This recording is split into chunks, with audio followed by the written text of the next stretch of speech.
अनिका जब रोहित से कहती है कि मुझे कुछ गड़बड़ी लग रही है, अनिका की बात सुनकर रोहित कहता है कि मुझे तो ऐसा कुछ नहीं लग रहा, क्या तुम्हें ऐसा क्यों लग रहा है? अनिका जवाब देते हुए कहती है, मुझे नहीं लगता कि इतनी भारी नुकसान झेलने के बाद भी दुश्मन दोबारा मारवा हाउस में अंदर आने की भूल इतनी आसानी से करेगा। मैं उस तरह की गड़बड़ की बात नहीं कर रही हूँ, रोहित कहता है। तो फिर अनिका जवाब देती है, जरूर भूमि और कौटिल्य को लेकर कोई बात होगी। शायद इस फंक्शन की वजह से वे लोग हमसे उस बारे में कोई बात नहीं करना चाहते। मुझे लगता है कि हमें उन्हें हमारी ज़रूरत है। हो सकता है कि उन्हें अब तक अगली लीड को मिल चुकी होगी, लेकिन वह इस पार्टी का मज़ा ख़राब नहीं करना चाहते। वैसे भी इतनी मेहमानों के बीच से निकल पाना हम दोनों के लिए संभव नहीं है, इसलिए वह अपने स्तर पर कोई योजना बना रही है। उन्हें यहाँ से गए हुए काफ़ी देर हो चुकी है, अब तक उन्हें लौट आना चाहिए था। उनकी इस हरकत से यह साफ है कि वे जो कुछ भी करने वाले हैं उसे आज ही अंजाम देने वाले हैं। अब रोहित कहता है, अगर तुम चाहो तो क्या मैं पता कर पाऊँगा? तभी रोहित की आंखें क्रिश को आते हुए देखती हैं और वह अनिका के आगे पीछा करती हैं। क्या तुम्हें लगता है कि इस मामले में क्रिश जुड़ा हुआ है? अब अनिका जवाब देती है, यह कहना मुश्किल है उस मामले में से क्रिश जुड़ा हुआ है या नहीं, लेकिन ये बात बिल्कुल साफ है, कोई तो बड़ी ऐसी वजह है जो क्रिश से होकर गुजरती है। फिर एक पल रुककर अनिका आगे कहती है, हमें थोड़ा इंतजार करना चाहिए। मुझे लगता है कि सही समय आने पर वे हमें खुद ही बता देंगे, लेकिन फिर भी उन पर हमें निगाह बनाई रखनी होगी। वह अनजाने में ही अपनी जान को किसी तरह की जोखिम में ना डाल ले। उस चोट को खाने के बाद दुश्मन ज़्यादा सावधान होने के साथ साथ किसी भी छोटे से छोटे मौके की तलाश में होगा, उन्हें बढ़त दिलाने की में मदद कर सके। रोहित जवाब देता है, तुम चिंता मत करो, सब सही हो जाएगा। तुम अपना ध्यान करो और इस पार्टी को एंजॉय करो। इसके बाद रोहित चिराग के साथ एक तरफ चला जाता है और उसे कुछ खास इंस्ट्रक्शन देता है। चिराग मेहता जवाब देता है, जी सर, आप एंजॉय कीजिए, मैं देखता हूँ। इधर भूमि कौटिल्य और अर्जुन सिंह तीनों ही एक एक करके लौट आते हैं और फिर से पार्टी एंजॉय करने लगते हैं। जैसे रात बढ़ती जाती है वैसे वैसे धीरे धीरे मेहमानों की भीड़ में भी कमी होने लग जाती है। देर रात तक पार्टी चलने के बाद सभी लोग अपने अपने घरों के लिए लौट जाते हैं। अंत में परासर परिवार मारवा परिवार से इजाज़त लेता है और मारवा हाउस से अपनी हवेली के लिए रवाना हो जाता है। उन्हें जाते हुए देखते मुक्ता को हर एक कदम आगे रखना काफ़ी मुश्किल लग रहा था। वहीं सनी के चेहरे पर भी मुक्ता जाने के अजीब सी मायूसी दिखाई देने लगती है। तभी भूमिका कहती है, क्यों परेशान हो रहे हो? कहो तो कल ही तुम्हारी शादी करा दूं, फिर ना बिछड़ना होगा और ना ही ऐसा दर्द होगा। भूमिका के ऐसे कहने पर सनी के मुंह से झट से निकलता है, नहीं नहीं नहीं, इस बार ऐसा मत करना, क्योंकि सब सुनकर वह मौजूद सभी परिवार के सदस्य हंसने लगते हैं। इसके बाद सनी के पेरेंट्स वरुण और रोहिणी की इजाज़त लेकर वहां से रवाना हो जाते हैं। अंत में गुलेरिया परिवार भी मारवा हाउस से जाना चाहता था। तभी श्रेया ओमकार को छेड़ने के अंदाज में कहती है, क्या शादी तक मारवा हाउस में ही रहोगे? वापस गुलेरिया हाउस चलने का भी कोई प्लान है या नहीं है? श्रेया की बात सुनते ही सभी हंसने लगते हैं और ओमकार ये सुनते ही पहले तक बिल्कुल सक पका जाता है। फिर उसके बाद अनिका की तरफ देखने लगता है, क्योंकि मारवा हाउस में रुकने का आदेश उसे अनिका और रोहित से ही मिला था, इसलिए उनकी इजाज़त के बिना यहाँ से जा सके लिए उचित नहीं है। अब अनिका मुस्कुराते हुए श्रेया की तरफ देखने कर जवाब देती है, कुछ दिन और इसे यहीं रहने दो। वैसे भी बड़े दिनों बाद जाकर दोनों के बीच बातचीत स्टार्ट हुई है, कम से कम गिले शिकवे तो मिटने दो, उनका तो इसे मौका दो। अब नंदिनी मजाक में ओमकार से कहती है, हाँ हाँ हाँ, रुक जाओ, कुछ और दिन यहीं रुक जाओ, उसके बाद तुम दोनों को साथ गुलेरिया हाउस लेकर जाएंगे। वैसे भी तुम दोनों मुझे बहुत अलग नज़र आ रहे हो। क्या हुआ, महफिल में सगाई से इनकार कर दिया था, कुछ ही देर बाद खुशी खुशी सगाई कर लेते हो। तुम दोनों को मैं इतनी आसानी से माफ़ करने वाली नहीं हूँ। नंदिनी की बात सुनकर एक बार फिर सभी हंसने लगते हैं। इसके बाद गुलेरिया परिवार की मारवा हाउस से रवाना हो जाते हैं। श्रवण और शकुंतला भी अपनी गाड़ी में बैठकर पूरे परिवार के साथ बाहर की ओर निकल जाते हैं। इसके बाद मारवा परिवार के अन्य सदस्य भी अपने अपने कमरों की ओर बढ़ जाते हैं।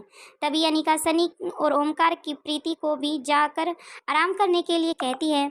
वही तीनों भी वहाँ से चले जाते हैं, लेकिन अंजलि मल्होत्रा वहाँ और बाकी मल्होत्रा परिवार अभी भी मारवा हाउस में ही रुके हुए थे। अनिका अच्छी तरह जानती थी कि अंजलि उससे क्या बात करना चाहती है, इसलिए अनिका मल्होत्रा परिवार की तरफ देखकर कहती है, अगर आप सभी कहो तो सही लगे तो आज रात यहीं रुक जाएं प्लीज़, इसी बहाने हम सभी बातें भी कर लेंगे और साथ में कुछ वक्त भी स्पेंड कर लेंगे। अंजलि कहती है, नहीं अनिका, तुम्हें परेशान होने की ज़रूरत नहीं है, हम फिर कभी मारवा हाउस रुक जाएंगे, लेकिन फ़िलहाल हम लोग कुछ ही देर में यहाँ से निकलने वाले हैं। इतना कहकर अंजलि मामी चुपचाप वहाँ से चली जाती है। अब अनिका कहती है, ठीक है मामी जी, अभी आप मेरे साथ आइए, मुझे आपसे आपकी कीमती वक्त चाहिए। ऐसा कहकर अनिका अंजलि को लेकर अपने साथ चली जाती हैं और एक कमरे में जाकर दोनों वहीं कुर्सी पर बैठ जाती हैं और बातें करने लग जाती है। अंजलि कहती है, अनिका तुमसे कुछ छिपा नहीं है, तुम अच्छी तरह जानती हो वह ज़रूरी बात क्या है जो मैं तुमसे करना चाहती हूँ। अनिका कहती है, मुझे हर पल हर वह बात याद है। यह सवाल मेरी बहन की ज़िंदगी से जुड़ा हुआ है, लेकिन आप मेरा विश्वास कीजिए, पिछले कुछ दिनों में इतने ज़्यादा बिजी थी कि मैं रिया और आर्यन अलेक्जेंडर तक को भी समय नहीं दे पाई हूँ। यहाँ तक कि मेरे वक्त की कमी चलते आज गुलेरिया परिवार से लौटते हैं। पिछली काफ़ी दिनों बाद वे भी वहाँ से आई थी।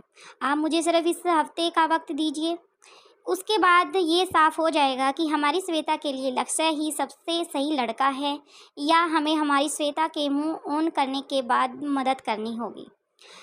अंजलि अनिका की बात सुनकर आगे एक शब्द नहीं कहती। कुछ पल चुप रहने के बाद वह अनिका के सिर पर हाथ रखती है और अपनी जगह से खड़ी हो जाती है। अंजलि के खड़े होने के बाद अनिका भी खड़ी हो जाती है। अब अंजलि कहती है, काफ़ी रात हो गई है, हमें भी चलना चाहिए, लेकिन फिर भी अनिका एक हफ्ते का वक्त कम नहीं है। मुझे ये 7 दिन भी बहुत ज़्यादा लग रहे हैं। तुम नहीं जानती उसने रो रो कर अपना कैसा बुरा हाल कर लिया है। शायद आज तुमसे नोटिस किया ही नहीं वह कितनी गुमसुदा रहने लगी है। अंजलि जो कह रही थी वह अनिका की आंखों से छिपा नहीं था। अनिका ने भी बड़ी आसानी से ये बात महसूस कर ली थी कि सविता यहाँ आई जरूर थी, लेकिन उसके चेहरे पर उसकी खुशी और उसका जो कुछ भी था वो दिखाई नहीं दे रहा था। उसके फेस पर बिल्कुल हल्की सी एक मायूसी छाई हुई थी। अनिका अंजलि का हाथ पकड़ कर लेती है और उस पर अपना हाथ दूसरा रखती है। मैं समझ सकती हूँ, मैं पूरी कोशिश करूँगी, ये काम मेरी प्राथमिकता पर पूरा हो सकता है। इसके बाद दोनों दोबारा से बाकी सभी के पास पहुँच जाती हैं। इसके बाद मल्होत्रा परिवार रोहित और अनिका से इजाज़त लेता है। अनिका श्वेता को गले लगाकर माथे पर चूमती है और कहती है, अपना ख्याल रखना। इसके बाद मल्होत्रा परिवार भी मारवा हाउस से निकल जाता है। इधर सभी चहल पहल जाने के बाद अनिका अपने तीनों बच्चों को अपने कमरे में चिपका लेती है और कुछ देर तक यूं ही उन्हें चिपका कर खड़े रखती है। फिर बारी बारी से तीनों बच्चों से प्यार करती है। रोहित को यह देखकर थोड़ी हैरानी होती है, पर फिर भी वह सोचता है शायद अनिका को पहली बार बच्चों से इतने दिनों के लिए दूर रहना पड़ा, इसलिए वह इस तरह से रिएक्ट कर रही है। तभी अनिका तीनों बच्चों से कहती है, हमें तुमसे कुछ ज़रूरी बात करनी है, लेकिन वह हम सुबह करेंगे। फिलहाल तुम तीनों जाओ और आराम करो। इसके बाद तीनों बच्चे रोहित और अनिका को गुड नाइट मोम, गुड नाइट डैड कहकर अपने कमरे की तरफ आगे बढ़ जाते हैं। अब कमरे में रोहित के मन में यह उत्सुकता थी कि ऐसा क्या बात है जो अनिका तीनों बच्चों से करना चाहती है। बच्चों के सामने उसने ऐसी लाइन क्यों कही। रोहित का मन कह रहा था कि भी एक बार अनिका से पूछो। कल के लिए तुम भी तैयार रहना, तुम्हारे लिए भी आसान नहीं होने वाला। ये सुनकर रोहित को ये हैरानी और भी बढ़ी जाती है, लेकिन सुबह का इंतजार करने के अलावा उसके पास कोई चारा नहीं था। बच्चों के जाते ही चिराग वहां आता है और रोहित के कानों में धीरे से कुछ कहकर पीछे हट जाता है। रोहित अनिका को अपनी आंखों से इशारा करता है। दोनों बाहर की तरफ चल पड़ते हैं। कुछ ही देर बाद वे पार्किंग एरिया की तरफ पहुंच जाते हैं।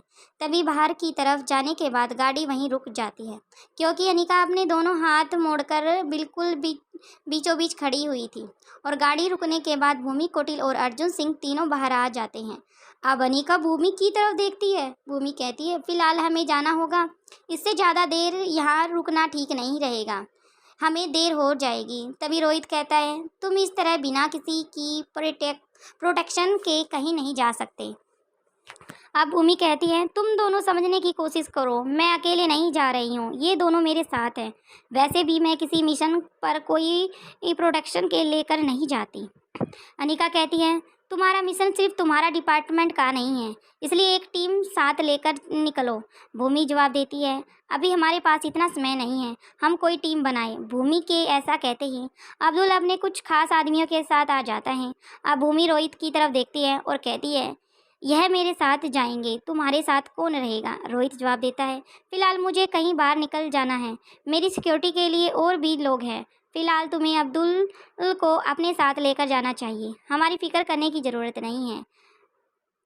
परशुराम सूर्यवंशी यही है और बाकी कमांडोज भी हैं। अब भूमिका कहना शुरू करती है, हम वहाँ किसी वर पर नहीं जा रहे, हमारी पहली लगभग सुलझ गई है, बस कंफर्म करना चाहते हैं हम सही हैं या गलत हैं। हमें वैसे भी वहाँ कुछ नहीं करना, सिर्फ वहाँ पर डिपार्टमेंट को अलर्ट करना है। हम नहीं सामने आएंगे और ना ही कोई एक्शन लेंगे और नहीं ऐसा कोई काम करेंगे। पुलिस करेगी, दुश्मन को हमारे वहाँ होने के कानों कान भी खबर नहीं होनी।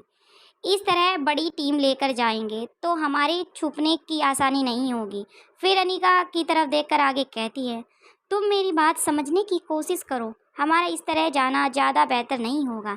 अनिका कहती है, ठीक है तुम जाओ। इसके बाद भूमिका, कौटिल्य और अर्जुन तीनों गाड़ी में बैठ जाते हैं और वहाँ से निकल जाते हैं। तभी रोहित अब्दुल को इशारा करता है। अब्दुल अपने साथियों के साथ उनके पीछे करता है और मारवा हाउस से बाहर निकल जाता है। थैंक यू फ्रेंड्स, वीडियो पसंद आए तो लाइक शेयर सब्सक्राइब करना मत भूलना।